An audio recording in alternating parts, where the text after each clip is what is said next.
ಆ ರೂಪ 3.5 ನಿಮಿಷ ಕಂಟಿನ್ಯೂಸ್ ಆಗಿ ಮಾತಾಡಿದ್ಲು.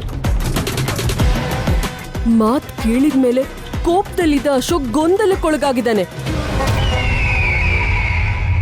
ನಾನ್ ಮಾಡ್ತಿರೋ ತಪ್ಪ ಅಂತ ಎಲ್ಲೋ ಅವನಿಗೆ ಅನಿಸ್ತಾ ಇದೆ. ಯೋಚನೆ ಮಾಡ್ತಾ ಇದ್ದಾನೆ.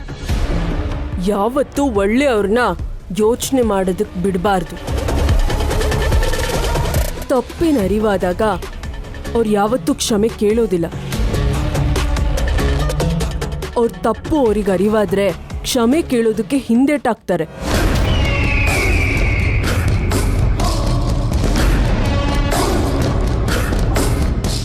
ಹೋಗಿ ಶಿವಗಾಮಿಗೆ ಸರೆಂಡರ್ ಆಗ್ಬಿಡ್ತಾನೆ. ಅವನನ್ನ ಮತ್ತೆ ಕಂಟ್ರೋಲಿಗೆ ತಗೋಬೇಕು. ಅದನ್ನ ನೀನೇ ಮಾಡಬೇಕು. ಅವನ್ ಮಾತಾಡೋ ಒಂದೊಂದು ಮಾತು ನಿನ್ ಮಾತಾಗಿರ್ಬೇಕು.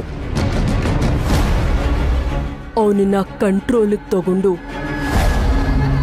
ಅವನ ಮಾತಿನ ನೀನ್ ನಿರ್ಧಾರ ಮಾಡಬೇಕು. ನಿನ್ನ ಮಾತು ಅವನ್ ಮಾತಾಗಿರ್ಬೇಕು. ಸರಿ ಆಯ್ತು, ಹಾಗೆ ಮಾಡ್ತೀನಿ.